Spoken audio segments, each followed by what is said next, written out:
Le Deutéronome, chapitre 4.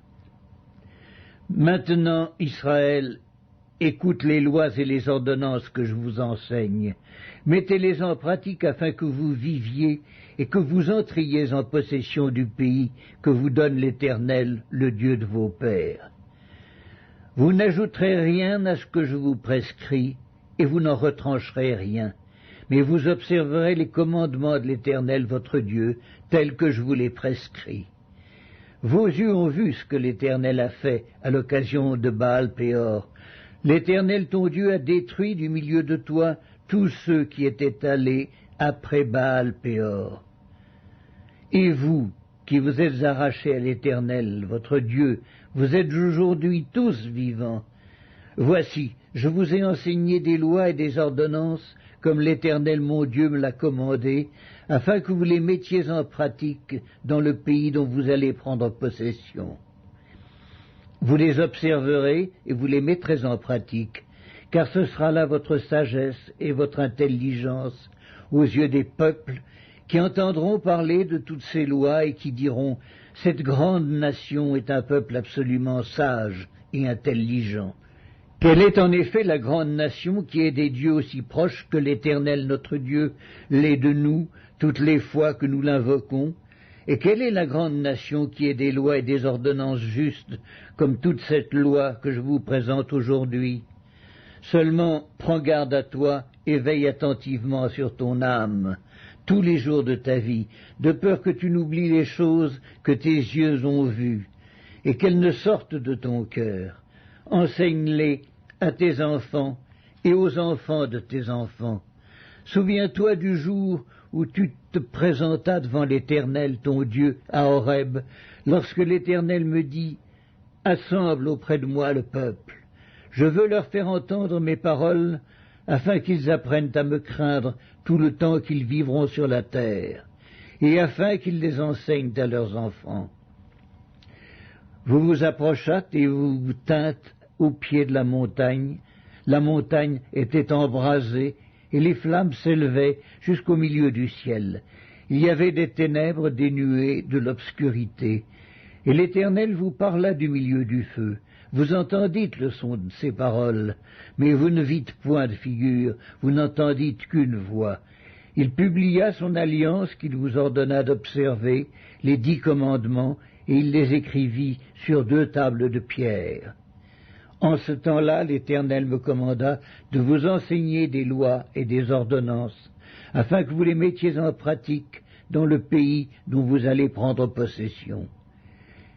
Puisque vous n'avez vu aucune figure le jour où l'Éternel vous parla du milieu du feu, à Horeb, veillez attentivement sur vos âmes, de peur que vous ne vous corrompiez et que vous ne vous fassiez une image taillée, une représentation de quelque idole, la figure d'un homme ou d'une femme, la figure d'un animal qui soit sur la terre, la figure d'un oiseau qui vole dans les cieux, la figure d'une bête qui rampe sur le sol, la figure d'un poisson qui vive dans les eaux, au-dessous de la terre.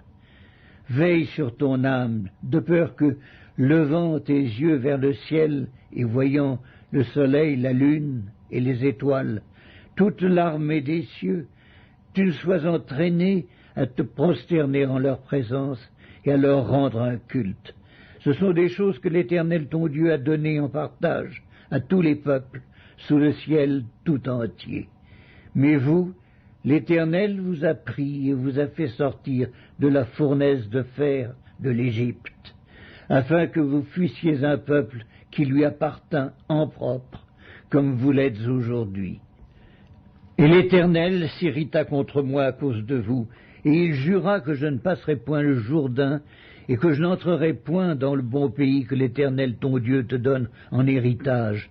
Je mourrai donc en ce pays-ci, je ne passerai point le Jourdain, mais vous le passerez et vous posséderez ce bon pays. Veillez sur vous, afin de ne point mettre en oubli l'alliance que l'Éternel votre Dieu a traitée avec vous, et de ne point vous faire d'image taillée, de représentation quelconque que l'Éternel ton Dieu t'ait défendue. Car l'Éternel ton Dieu est un feu dévorant, un Dieu jaloux.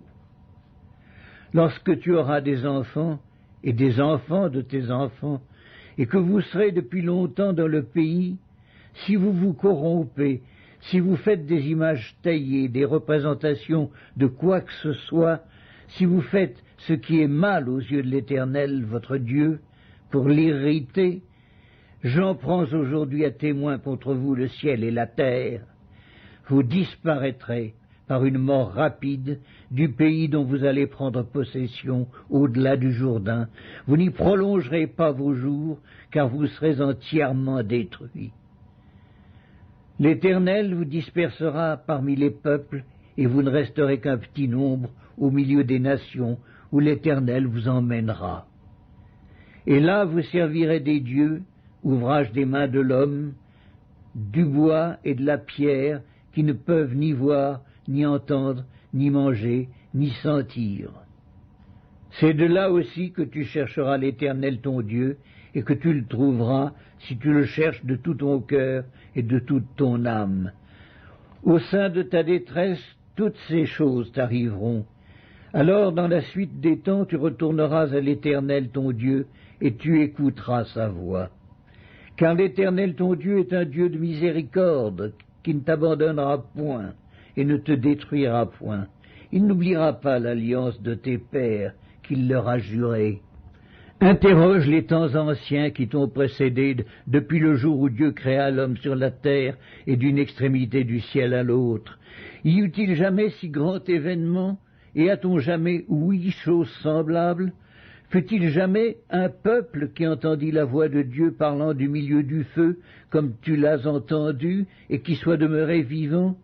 Fut-il jamais un Dieu qui essaya de venir prendre à lui une nation du milieu d'une nation, par des épreuves, des signes, des miracles et des combats, à main forte et à bras étendus, et avec des prodiges de terreur, comme l'a fait pour vous l'Éternel votre Dieu, en Égypte et sous vos yeux? Tu as été rendu témoin de ces choses, afin que tu reconnusses que l'Éternel est Dieu, qu'il n'y en a point d'autre. Du ciel, il t'a fait entendre sa voix pour t'instruire, et sur la terre il t'a fait voir son grand feu, et tu as entendu ses paroles du milieu du feu. Il a aimé tes pères, et il a choisi leur postérité après eux. Il t'a fait lui-même sortir d'Égypte par sa grande puissance. Il a chassé devant toi des nations supérieures en nombre et en force, pour te faire entrer dans leur pays, pour t'en donner la possession, comme tu le vois aujourd'hui. Sache donc en ce jour et retiens dans ton cœur que l'Éternel est Dieu, en haut dans le ciel et en bas sur la terre, et qu'il n'y en a point d'autre. Et observe ces lois et ces commandements que je te prescris aujourd'hui, afin que tu sois heureux, toi, tes enfants après toi, et que tu prolonges désormais tes jours dans le pays que l'Éternel ton Dieu te donne. Alors Moïse choisit 3 villes de l'autre côté du Jourdain, à l'Orient, afin qu'elles servissent de refuge aux meurtriers qui auraient involontairement tué son prochain, sans avoir été auparavant son ennemi, et afin qu'il pût sauver sa vie en s'enfuyant dans l'une de ces villes. C'était Beth-ser dans le désert, dans la plaine chez les Rubénites, Ramoth en Galaad chez les Gadites, et Golan en Basan chez les Manassites. C'est ici la loi que présenta Moïse aux enfants d'Israël. Voici les préceptes, les lois et les ordonnances que Moïse prescrivit aux enfants d'Israël après leur sortie d'Égypte. C'était de l'autre côté du Jourdain, dans la vallée, vis-à-vis de Beth-péor, au pays de Sion, roi des Amoréens, qui habitait à Hesbon, et qui fut battu par Moïse et les enfants d'Israël après leur sortie d'Égypte. Ils s'emparèrent de son pays et de celui d'Og, roi de Basan. Ces 2 rois des Amoréens étaient de l'autre côté du Jourdain, à l'Orient. Leur territoire s'étendait depuis Aroër, sur les bords du torrent de l'Arnon, jusqu'à la montagne de Sion, qui est l'Hermon. Et il embrassait toute la plaine de l'autre côté du Jourdain, à l'Orient, jusqu'à la mer de la plaine, au pied du Pisga.